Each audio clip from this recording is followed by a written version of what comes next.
সম্পূর্ণ ট্যুর প্ল্যানটায় একবার চোখ রাখা যাক। কিভাবে যাব, কোথায় থাকবো, খরচ কত, সমস্ত তথ্য কিন্তু আছে এই ভিডিওটায়। সরাইঘাট এক্সপ্রেস কিন্তু গুয়াহাটি পৌঁছানোর সবথেকে ভালো ট্রেন।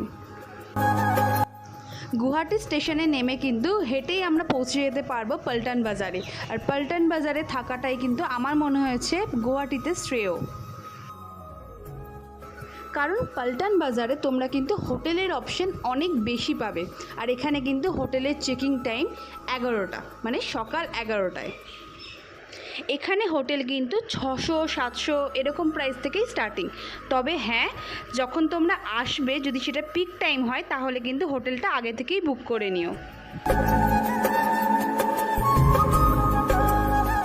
হোটেলে ফ্রেশ হয়ে আমরা কিন্তু ফার্স্ট ডেতেই বেরিয়ে পড়বো মা কামাখ্যার দর্শনে।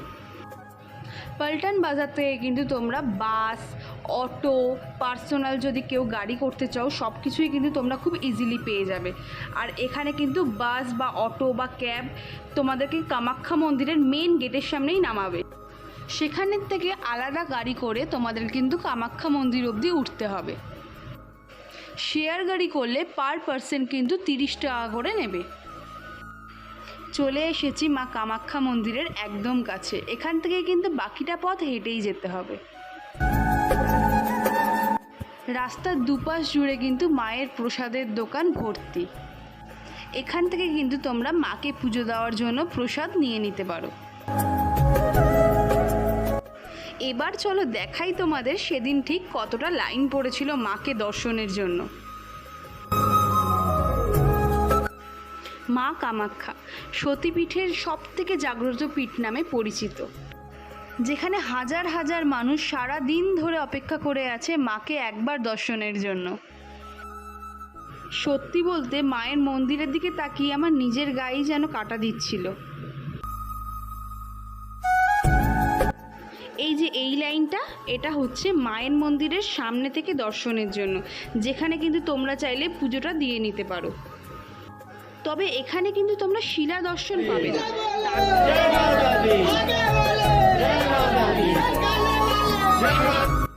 মায়ের শিলা দর্শনের জন্য কিন্তু আলাদা লাইন।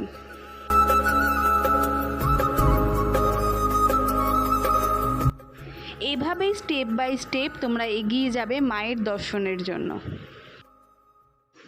মন্দিরে দাঁড়িয়ে কখন যে সকাল থেকে রাত হয়ে যায় বোঝাই যায় না। আমাদেরই তো লেগেছিল 8 ঘন্টা মায়ের দর্শন পেতে। এই এক যেন আলাদাই অনুভূতি। মাকে পুজো দিয়ে আবার ঠিক একইভাবে আমরা হোটেলে ফিরব। সেকেন্ড ডে আমরা সকাল সকাল বেরিয়ে পড়ব শিলংয়ের উদ্দেশ্যে। পল্টন বাজার থেকে কিন্তু তোমরা গাড়ি একদম ইজিলি পেয়ে যাবে 2500 থেকে 3000-এর মধ্যেই। গন্তব্যস্থল শিলং পুলিশ বাজার।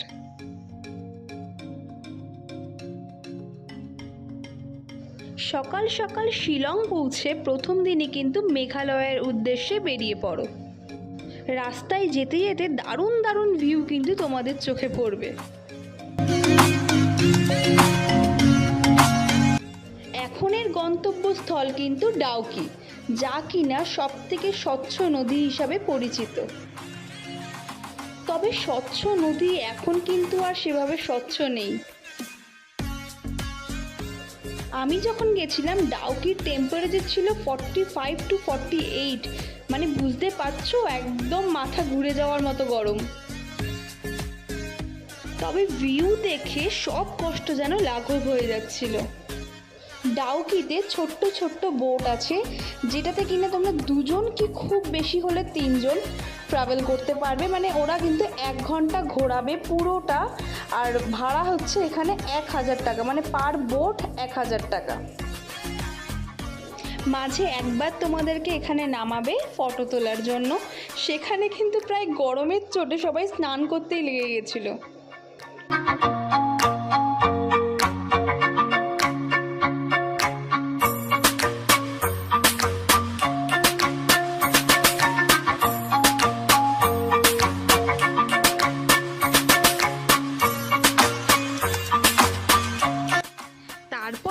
তারপর আমিও একটু সবার মতো স্টাইল মেরে ওখান থেকে রিটার্ন করলাম। এই ভিউটা হয়তো মুখে বলে আমি বোঝাতে পারবো না। স্বচ্ছ নদী, স্বচ্ছ চারিপাশ। দেখো এই জায়গাটার জলটা এতটাই স্বচ্ছ যেন নিচের পাথরগুলো ধরা যাবে। জলের গভীরতা যেন বোঝাই যাচ্ছে না। হ্যাঁ, এখানে কিন্তু তোমরা ড্রিঙ্কসও পেয়ে যাবে, মানে তোমাদেরকে যেখানে একবার নামাবে সেখানে কিন্তু বেশ অনেকগুলো স্টল আছে। এখানে কোল্ড ড্রিঙ্কস ঠান্ডা করতে কিন্তু ফ্রিজ লাগে না, ডাউকির জলই কাফি। এতটাই গরম ছিল যে আমাদের ফোনগুলোও কাজ করা বন্ধ করে দিয়েছিল। Next visit point Sundargaon. নামে যতটা সুন্দর, বাস্তবে কিন্তু আমার ততটা ঠিক লাগেনি। ওই আর কি, গ্রামের মধ্যে কিছুটা রাস্তা করে কিছু ভিউ পয়েন্ট করা। এই যা দেখো, তোমরা ভালো করে দেখলেও বুঝতে পারবে এখানে তেমনভাবে কিছু দেখার মতো তো আমি কিছু বুঝলাম না। এখানে আরও যারা ট্যুরিস্ট ছিল তাদেরও কিন্তু এই একটাই কমপ্লেন এই জায়গাটাকে নিয়ে।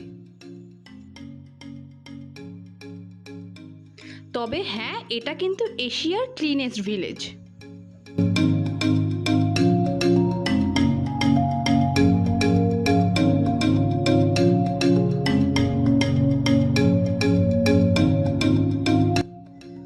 অনেকক্ষণ হাঁটাহাঁটির পর খুব ক্লান্ত লাগছিল, তাই এই গ্রামেই একটুখানি রেস্ট নিয়ে নিলাম।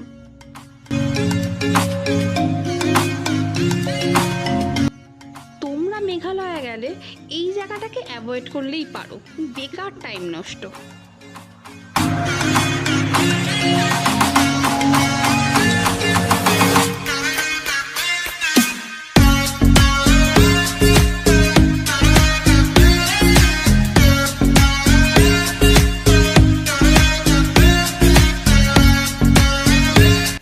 যাই হোক, এই জায়গাটা থেকে বেরিয়ে আমরা কিন্তু একটা দারুণ জায়গায় যাব, যার নাম ডবল ডেকার ব্রিজ। বেশ অনেকখানি ট্রেকিং করে নিচে নামতে হবে। রাস্তাটাও খুব যে ভালো তা কিন্তু নয়। এখানে এন্ট্রি ফিস ছিল পার হেড 40 টাকা। অনেকক্ষণ ট্রেকিংয়ের পর এই জায়গাটা অবশেষে। কি দারুণ না জায়গাটা, দেখেই যেন মন ভরে যাচ্ছে। অনেক আগে গ্রামের সবাই মিলে নাকি এই ব্রিজটাকে বানিয়েছিল গাছের শিকড় দিয়ে, তাদের যাতায়াতের পথ যাতে সুবিধা হয় তার জন্য। মেঘালয়া বা চেরাপুঞ্জি বলো, সবকটা ভিজিট পয়েন্ট কিন্তু তোমাদের বেশ অনেকটা ট্রেকিং করেই নিচে নেমে দেখতে হবে, মানে প্রাকৃতিক সৌন্দর্য দেখতে গেলে একটু তো কষ্ট করতে হবে বস। ব্যাস, রুমে ফিরে ফ্রেশ হয়ে 3 নম্বর দিন বেরিয়ে পড়ো চেরাপুঞ্জির উদ্দেশ্যে। চারিদিকটা যেন সবুজ আর সবুজ, আহা।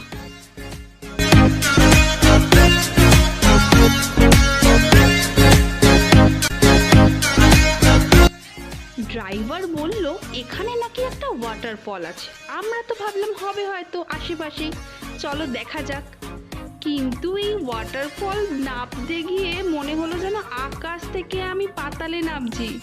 তবে এই পাতালটা যে এতটা সুন্দর তা কিন্তু এখানে না নামলে আমরা বুঝতেই পারতাম না। জলের কালারটা দেখো কি দারুণ না?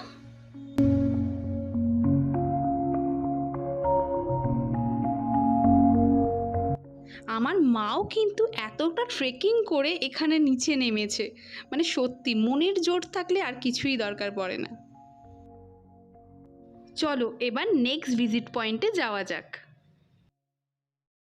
চেরাপুঞ্জি।